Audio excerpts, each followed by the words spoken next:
Edmonton Institution inside Canada's most dangerous prison blocks. Don't miss out on more true crime stories. Hit subscribe, like, share, and join the conversation in the comments. The afternoon sun cast a harsh light on the grim facade of the Edmonton Institution, but the atmosphere inside was far darker. Riot sirens pierced the air, echoing through the concrete halls as chaos erupted. Guards scrambled to regain control as inmates fought brutally in a common area. The scene was one of utter anarchy. Bodies thrown against walls, shouts of anger, and a palpable fear that gripped the entire prison. This was not just another day in a maximum security facility. It was the boiling point of escalating tension that had been building for months. As guards struggled to restore order, an unexpected discovery shifted the dynamics entirely. Hidden contraband had been found, exposing a network of communication and power that thrived in the shadows. Would this incident ignite a firestorm of violence across the institution, or would it force the administration to confront deeper issues within its walls? To understand the chaos, we must explore the inner workings of the Edmonton Institution. Opened in 1979, this maximum security prison houses some of Canada's most dangerous criminals, including gang members, murderers, and repeat offenders. On any given day, over 300 inmates navigate a system riddled with corruption and gangs vying for control. The daily routine is oppressive. Inmates rise early, locked in their cells until 7 a.m., then subjected to a rigid schedule that includes meals, work details, and limited recreation time. Tensions often flare during meal times, where poor quality food and overcrowding amplify frustrations. Underneath the surface, however, gang activity thrived. Rival factions marked their territories within the prison, escalating conflicts that often culminated in violence. For months leading up to the riot, guards had noticed signs: a rise in inmate confrontations, increased secrecy during interactions, and whispers of drug smuggling operations. At the chapter's conclusion, reports hinted at alliances being formed between inmates, raising the stakes higher than anyone could have anticipated. As evening settled in, the prison yard was bathed in shadows, illuminated only by harsh lights and the distant sounds of frustration. Recently, a kitchen worker had approached a guard with worrying claims about suspicious behavior among inmates. He had seen large quantities of food disappearing, alongside whispers of dealings happening behind the scenes, involving contraband goods and illicit trades. In interviews, former inmates recounted the daily tactics employed to bring in drugs and weapons, smuggling hidden within food deliveries and unmonitored interactions. It wasn't long before the administration began to take these warnings seriously, leading to increased searches and sudden lockdowns. On an ordinary day, one such lockdown escalated into an extraordinary revelation. Guards discovered a makeshift tunnel beneath the kitchen, leading directly to the outside. The implications were staggering. Inmates could potentially escape. The chapter came to a gripping end as rumors circulated about an imminent escape plot that could surge tensions even further. The aftermath of the discovery brought an air of paranoia to the Edmonton Institution.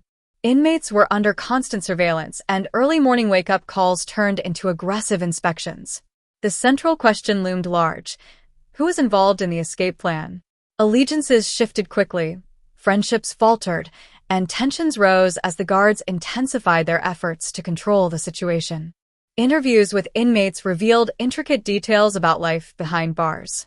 Many articulated how danger lurked everywhere, and the threat was not just from other inmates but from the administration as well. Guards often played favorites, creating divides that inmates had to navigate carefully. This documentary segment showcased the gritty day-to-day realities that led to the overwhelming sense of dread and hostility permeating throughout the facility. Just as calm seemed to return, a shocking moment occurred. An inmate reported witnessing another preparing to assault a fellow prisoner due to growing tensions over the escape plan. The stakes escalated dramatically as two factions prepared for a violent showdown, raising questions about who would survive the night's conflict. As night cloaked the institution in darkness, fear morphed into anger among inmates. The escalating situation turned from whispers into shouts within the cell blocks. Group dynamics evolved rapidly, and alliances formed, with rival factions preparing for confrontation. Amid this brewing storm, an inmate decided to reach out for help, contacting an investigative journalist known for exposing corruption within the system. The journalist's presence ignited hope for some inmates desperate for change, but it also posed significant risks. Others viewed this as a betrayal that could lead to violent repercussions. In the hours that followed, a meeting discreetly took place in a secluded corner of the yard, where a mix of gang leaders discussed their strategy and conditional terms. Unbeknownst to them, surveillance cameras were rolling, capturing critical conversations that would shape the following day. As this chapter wrapped up, viewers were left in suspense. What repercussions would arise from these clandestine meetings, and how imminent would the violence become? The early morning light barely penetrated the high walls of the prison, yet tension hung thick in the air. An atmosphere of anxiety turned into panic as rumors swirled about retaliatory strikes, an attack planned by one faction against another. Meanwhile, the journalist had gathered enough information to start a critical exposé that could challenge the prison's administration. Interviews with inmates highlighted tragic stories of violence and neglect, but now they were faced with a moral dilemma. Should they risk everything to blow the whistle or stay silent for survival? As the day unfolded, the tension peaked. Officers stormed through cell blocks, searching for weapons and contraband. An initial shakedown turned chaotic. Inmates reacted with open hostility, feeling their privacy was invaded. The chapter culminated in a harrowing scene as a group of inmates retaliated against guards. Shouting erupted through the halls, escalating into a full-scale riot. The stakes had risen dramatically, and the consequences would be felt throughout the institution. As chaos erupted in the cell blocks, the guards struggled to regain control. The prison, which had always been a powder keg, was now teetering on the edge of an all-out war. Officers called for backup, their voices strained, echoing through the loud cacophony of inmate shouts and sirens. In the midst of the pandemonium, the journalist remained outside, capturing footage that would reveal the stark contrast between what was portrayed publicly and the grim realities within. In an exclusive interview, a former inmate recounted the trauma of witnessing the fallout from previous riots, an experience that left scars. As the riot intensified, inmates took control of the yard, barricading themselves against the walls. Quick decisions were made among the leaders, with discussions centering on evolving their plans into something greater, advocating for rights, while also channeling energy towards the ongoing rebellion. Just as the riot reached a crescendo, a loud bang echoed through the yard, an explosion from a nearby storage unit that ripped through the chaos. What would the aftermath involve? Would this serve as a catalyst for even more violence? The explosion transformed the atmosphere from chaotic frustration to sheer panic. Smoke filled the air, and alarms blared throughout the prison, signaling a lockdown the likes of which has seldom been seen.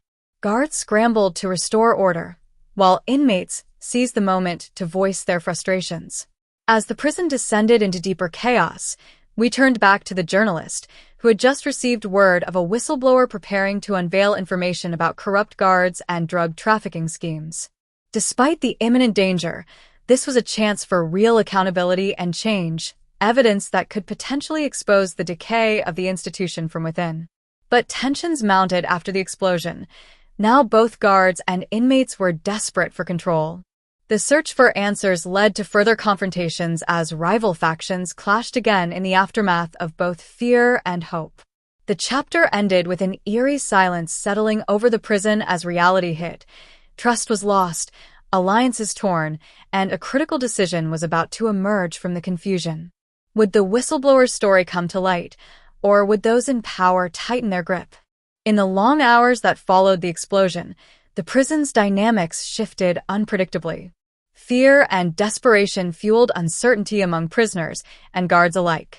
As tensions boiled over, the whistleblower emerged from the shadows with critical documents, overseen by fellow inmates and aware of the potential consequences. Discussions among factions continued, but the focus had switched to survival and protecting their identities. The threat of discovery loomed large, and each person became a possible target. Lines blurred between loyalty and self-preservation, leading to distrust within the ranks. Amid the turmoil, The journalist and a camera crew managed to infiltrate the institution, capturing exclusive footage of meetings where inmates discussed their revelations about the institution's corrupt practices. The camera revealed raw honesty, showcasing the complexity of their struggles, a story that had been hidden for far too long. As the chapter closed, a foreboding silence filled the corridors. Would the information spread and force institutional change, or would it bring about severe repercussions for all involved? The atmosphere at the Edmonton Institution reached a critical point as the days wore on. The tension of uncertainty had grown unbearable. Would the truth finally come to light, or would it be buried beneath layers of corruption and violence? As the prison administration scrambled to regain control, inmates rallied behind the whistleblower's revelations, an event that sparked a movement among the different factions, uniting them for a common cause, to demand justice and reforms. That pivotal moment came when the journalist publicly released the footage, leaving the institution exposed to scrutiny from authorities and advocates alike. Calls for reform echoed through the media, forcing the government to step in and investigate the appalling conditions. As a new day dawned over Edmonton's gray walls, a sense of cautious hope emerged. Inmates, once divided, began to unite over a shared goal: to advocate for change. And yet, questions lingered. Would this newfound unity last? Could true reform follow this wave of unrest? In the end, the realities of prison life would never be the same. The truth had emerged, but the fight for justice had only just begun.